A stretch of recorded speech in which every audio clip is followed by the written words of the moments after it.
السلام علیکم۔ ہم اردو کی کتاب جلیبیاں کا ایک سبق دیکھنے جا رہے ہیں جو آپ کو پرندوں کے بارے میں کچھ معلومات دے گا۔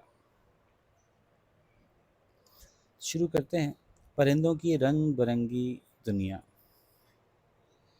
رنگ برنگے خوبصورت اڑتے ہوئے پرندے ہم سب ہی کو بہت اچھے لگتے ہیں۔ جب یہ آسمان پر جھنڈ کی شکل میں اڑ رہے ہوں تو لگتا ہے کہ دھنک بکھر گئی ہو، اور ان کی سریلی اور مدھ بھری آواز تو دل کو مسحور کر دیتی ہے۔ ان کی سریلی اور مدھ بھری آواز تو دل کو مسحور کر دیتی ہے۔ آسمان پر جھنڈ کی شکل میں اڑ رہے ہوتے ہیں، یعنی گروپ غول، ٹھیک ہے، اس کو پرندوں کا جھنڈ ہوتا ہے، غول بھی ہوتا ہے۔ اور دھنک جو ہوتی ہے وہ قوس قزح ہوتی ہے، یعنی رینبو۔ تو ایسا لگتا ہے رنگ برنگے پرندے جب اڑتے ہیں جیسے آسمان پہ رینبو بن گئی ہو۔ ان کی سریلی اور مدھ بھری شیرینی میٹھی آواز جو ہے وہ دل کو مسحور کر دیتی ہے۔ ایسا لگتا ہے کہ دل پہ کسی نے جادو کر دیا ہو، مسحور سحر سے نکلا ہے۔ آپ کو معلوم ہے کہ دنیا بھر میں پرندوں کی کئی ہزار اقسام ہیں، کئی ہزار قسم کے پرندے ہوتے ہیں۔ اگرچہ پرندوں کی ظاہری شکلوں میں خاصا فرق ہوتا ہے، لیکن کبھی آپ غور کریں تو ان میں بہت ساری باتیں یکساں نظر آتی ہیں، ایک جیسی نظر آتی ہیں، ایک جیسی نظر آئیں گی۔ کیا کیا؟ چونچ، سر کے پہلوؤں پر واقع دو گول آنکھیں، سر کی دونوں طرف دونوں سائیڈز پر واقع دو گول گول آنکھیں۔ سر کی مختصر ہڈیاں، چھوٹی ہڈی یعنی سر چھوٹا ہوتا ہے۔ سخت ریڑھ کی ہڈی، کمر کی ہڈی سخت ہوتی ہے۔ سنگ دانہ، سنگ دانہ وہ جگہ ہوتی ہے، بظاہر تو نہیں دکھ رہی آپ کو، لیکن پرندے جب چگتے ہیں دانہ دن کا تو پہلے ان کے حلق سے نیچے اتر کے ایک پاؤچ ہوتا ہے، اس میں جاتا ہے، پھر وہاں سے جو ہے وہ نیچے معدے میں جاتا ہے۔ تو ایک پاؤچ ہوتا ہے پرندوں کا، اس کو سنگ دانہ کہتے ہیں اردو میں۔ بڑے پروں کے درمیان چھوٹے پروں کی موٹی تہیں، پر ہوتے ہیں، پروں کے بیچ میں پر ہوتے ہیں، یعنی لمبے پر اور اس کے بیچ میں چھوٹے چھوٹے پر۔ تو یہ چیزیں آپ کو اکثر پرندوں میں ملیں گی۔ پاکستان پرندوں کی دولت سے خاصا مالا مال ہے۔ مالا مال ہونے کا مطلب پرندے بہت ہیں پاکستان میں ماشاءاللہ۔ یہاں پائے جانے والے پرندوں کی اقسام 6 سے 700 کے درمیان ہیں۔ بعض تو ایسی اقسام ہیں، بعض ایسی قسمیں ہیں جو دنیا میں کسی اور جگہ نہیں ملتی۔ ہمارے ملک میں پانی اور خشکی دونوں جگہوں پر پائے جانے والے پرندے بکثرت موجود ہیں۔ آبی پرندے سمندروں، دریاؤں، جھیلوں اور تالابوں کے کنارے پائے جاتے ہیں۔ آبی پرندے یعنی پانی کی سطح پر رہنے والے، پانی کے قریب رہتے ہیں، ساحل کے قریب رہتے ہیں یا پانی کے اوپر بہت وقت بیٹھتے ہیں، اس لیے ان کو آبی پرندے کہتے ہیں۔ مرغابی پاکستان کے ہر علاقے میں بکثرت پائی جاتی ہے، یعنی بہت تعداد میں پائی جاتی ہے۔ بطخوں سے بھی آپ اچھی طرح واقف ہوں گے۔ بطخوں کو تو آپ جانتے ہی ہوں گے کیونکہ یہ اکثر گھروں میں پالی جاتی ہیں، بہت سے لوگ ان کو گھروں میں ہی پال لیتے ہیں۔ راج ہنس بھی بطخوں سے ملتے جلتے ہیں۔ یہ بہت خوبصورت پرندے ہوتے ہیں۔ بغلے کے نام سے ہی آپ کے ذہن میں ایک سفید براق پرندہ آئے گا، لیکن تمام بگلے سفید نہیں ہوتے بلکہ سلیٹی اور سیاہی مائل سفید بھی ہوتے ہیں۔ سلیٹی مطلب گرے، ٹھیک ہے جی، اور بلیکش بھی ہوتے ہیں، یعنی ڈارک کلر کے بھی ہوتے ہیں، سیاہی مائل۔ یہ تو تھے پاکستان کے آبی پرندے۔ زمینی پرندوں میں سے آپ زیادہ تر کو جانتے پہچانتے ہوں گے۔ تیتر پاکستان میں بہت پایا جاتا ہے۔ تیتر سے ملتا جلتا ایک پرندہ چکور بھی بہت مشہور ہے۔ چکور چاند کا عاشق پرندہ ہے، یعنی چاند کو دیکھ کے وہ خوب شور مچاتا ہے، اپنی گنگناتا ہے آواز، سریلی آواز میں، اور چاند کی طرف اڑتا ہے۔ مشہور ہے کہ چکور چاند کو دیکھ کے اس کی طرف اڑتا ہے۔ چکور چاند کا عاشق پرندہ ہے اور چاندنی رات میں بہت خوبصورت آواز نکالتا ہے۔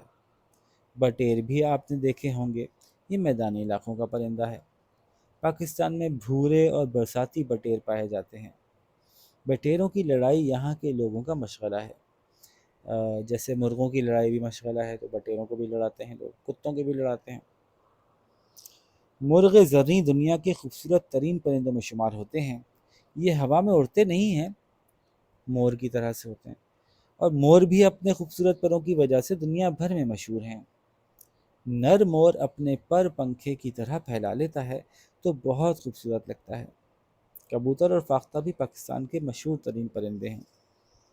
پرندوں کا ذکر چڑیوں کے بغیر مکمل نہیں ہو سکتا۔ پرندوں میں چڑیاں اور چھوٹے پرندے اتنی تعداد میں ہیں کہ ان کو الگ الگ شناخت کرنا ماہرین کے بھی بس کی بات نہیں ہے۔ اتنے پرندے ہیں کہ آئیڈینٹیفائی کرنا یہ کون سا ہے، یہ کون سا ہے۔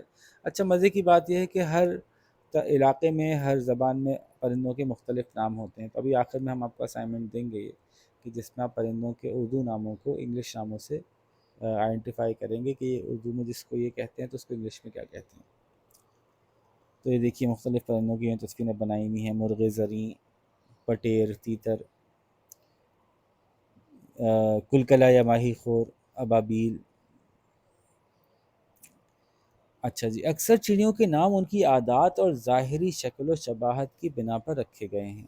مثلاً عین کی چڑیا کی آنکھوں کے گرد اینک کی شکل کے حلقے ہوتے ہیں۔ کون سی چڑیا؟ عین کئے چڑیا، عین کئے چڑیا کی آنکھوں کے گرد اینک کی شکل کے حلقے ہوتے ہیں، یعنی گول گول سرکلز ہوتے ہیں۔ گل خورے جو پرندے ہیں، ایک پرندہ اس کا نام گل خورا ہے، تو گل خورے پھلوں اور پھلوں کے رس پر زندہ رہتے ہیں۔ گل جو ہے وہ پھولوں اور پھولوں کے رس پر زندہ رہتے ہیں۔ گل پھول کو کہتے ہیں، تو گل خورا مطلب پھول کھانے والا، پھول سے اپنی خوراک نکالنے والا۔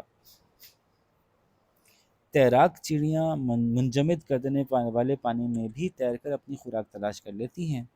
منجمد کر دینے والا، جما دینے والا۔ پتونگا حشرات یا مکھیوں کو ہوا سے پکڑ کر کھا جاتا ہے۔ یہ بھی ایک پرندہ ہے جو پتنگوں کا شکار کرتا ہے، اس لیے اس کا نام پتونگا ہے۔ حشرات کیڑوں کو کہتے ہیں۔ ایک چڑیا درزی چڑیا کہلاتی ہے۔ یہ اپنا گھونسلہ بنانے کے لیے 2 پتوں کو بڑی مہارت کے ساتھ سی لیتی ہے۔ اس طرح لفافے کی شکل کا گھونسلہ بن جاتا ہے۔ پرندوں میں سب سے خطرناک قسم شکاری پرندوں کی ہے۔ انگلش میں ان کو برڈز آف پرے کہتے ہیں۔ ان میں باز، شکرے، شاہین، عقاب، چیلیں اور گدھ شامل ہیں۔ اچھا، اب انگلش میں اس کی کلاسیفیکیشن تھوڑی سی مختلف ہے، تو ابھی تو جیسا سبق میں بتایا ہے ہم ویسا ہی سن لیتے ہیں، سمجھ لیتے ہیں۔ پاکستان کے میدانی اور پہاڑی علاقوں میں پائے جانے والے ان پرندوں کے جسم میں ایسے طاقتور اعضاء عضو سے نکلا ہے، آرگنز، مسلز، ایسے طاقتور اعضاء ہوتے ہیں جن کی مدد سے اپنے شکار پر قابو پا لیتے ہیں۔ جیسے دیکھیے گدھ، شکرا، شاہین، باز۔ اگر آپ انگلش میں جائیے تو ہاک ہو گیا، اور آپ کا جو ہے وہ ایگل ہو گئی، پھر کائٹ ہو گئی، ٹھیک ہے، اور فیلکن ہو گیا۔ تو باز اپنی تیز بینائی کی وجہ سے مشہور ہے۔ بینائی مطلب اس کی دیکھنے کی صلاحیت تو بہت تیز ہوتی ہے، دور تک دیکھ لیتا ہے، زوم بھی کر لیتا ہے۔ یہ بہت قیمتی پرندہ ہے۔ پاکستان میں ملنے والے بازوں کی 5 اقسام ہیں۔ اچھا، شاہین اونچی چٹانوں اور پہاڑوں پر رہتا ہے۔ اس کی چونچ مضبوط ہوتی ہے۔ اس کی پرواز کا انداز بڑا دلکش ہوتا ہے، لیکن یہ باز کی طرح ایک ہی دن میں متعدد شکار نہیں کر سکتا۔ بڑا ہوتا ہے نسبتاً شاید باز سے، تو ایک شکار کر کے اپنے پاس لے جاتا ہے اور پھر اسی سے گزارا کرتا ہے۔ متعدد مطلب کئی دفعہ، تعداد سے نکلا ہے۔ شکاری پرندوں کے علاوہ کچھ پرندے ایسے ہیں جو انسانوں سے جلد مانوس ہو جاتے ہیں۔ مانوس مطلب انسان کے ساتھ انسیت ہو جاتی ہے، انسان سے بہل جاتے ہیں، انسان سے پھر ڈرتے نہیں ہیں۔ ان میں طوطے سر فہرست ہیں۔ سر فہرست یعنی لسٹ میں سب سے اوپر نام ہونا، سب سے اوپر اس لسٹ میں طوطوں کا نام ہے۔ ان کی ذہانت اور بولنے اور نقل اتارنے کی صلاحیت کی وجہ سے لوگ انہیں بہت شوق سے گھروں میں پالتے ہیں۔ طوطے نقل بھی اتارتے ہیں نا، بولتے بھی ہیں بہت سے طوطے۔ ہر طوطا نہیں بولتا انسانی آواز میں۔ اکثر طوطوں کی عمریں 50 سال سے زائد اور کچھ کی 80 سال تک ریکارڈ کی گئی ہیں۔ پاکستان میں بسنتے کی 3 اقسام پائی جاتی ہیں۔ چمکدار شوخ رنگوں کے پروں والا یہ پرندہ مینا سے کچھ بڑا ہوتا ہے۔ شکر خورا چڑیا کی شکل کا پرندہ ہے۔ کوئل پرواز کی ماہر تصور کی جاتی ہے اور خاصے فاصلے تک نقل مکانی کر سکتی ہے۔ نقل مکانی مطلب اپنے رہنے کی جگہ کو تبدیل کر کے کسی اور جگہ میں جا کے رہنے لگنا۔ محض اڑ کے چڑیا دانہ چگنے کے لیے گئے اور پھر رات کو واپس اپنے گھر آ گئے، یہ نقل مکانی نہیں کہلائے گی۔ نقل مکانی یہ ہے کہ اپنی رہائش ہی تبدیل کر لی، تو بہت دور تک اپنی رہائش تبدیل کرنے کے لیے چلی جاتی ہے۔ الو کو زمانہ قدیم سے بدشگونی کی علامت سمجھا جاتا ہے۔ بدشگونی یعنی اس کی وجہ سے کچھ نہ کچھ خراب ہو جاتا ہے، جہاں یہ پایا جاتا ہے وہاں کچھ گڑبڑ ہو جاتی ہے، تو یہ شگون ہی ہے، حقیقت تو اس میں کچھ بھی نہیں ہے۔ تو زمانہ قدیم سے یعنی پرانے زمانے سے الو بدشگونی کی علامت سمجھا جاتا ہے، اور دنیا کے بعض معاشروں میں آپ کو پتہ ہے کہ الو جو ہے وہ عقل مندی کی نشانی سمجھا جاتا ہے۔ یہ اپنی بڑی آنکھوں کی سبب رات کو بھی بآسانی دیکھ سکتا ہے۔ آپ کو پتہ ہے الو کی گردن جو ہے وہ بہت زیادہ گھوم سکتی ہے، وہ بیٹھے بیٹھے پوری گردن گھما لیتا ہے، اپنے پیچھے بھی دیکھ سکتا ہے۔ پاکستان میں الو کی کئی اقسام ہیں، فکر نہ کریں آپ کی بات نہیں ہو رہی۔ یہ تھی پاکستان میں پائے جانے والے پرندوں سے ملاقات۔ سوائے چند ایک کے جو پہاڑوں کو اپنا مسکن بناتے ہیں، آپ یہ پرندے ہر جگہ دیکھ سکتے ہیں، اور اگر چڑیا گھر جائیں تو بہت سارے پرندوں سے آپ کی ملاقات ہو جائے گی۔ دیکھیے مینا، طوطا، الو، شکر خورا، کوئل یہ دکھائے انہوں نے، گدھ بھی دکھایا۔ گدھ عموماً مردہ جانوروں کو آ کے کھاتے ہیں۔ ٹھیک ہے بچوں، تو یہ ہم نے لیسن کمپلیٹ کیا۔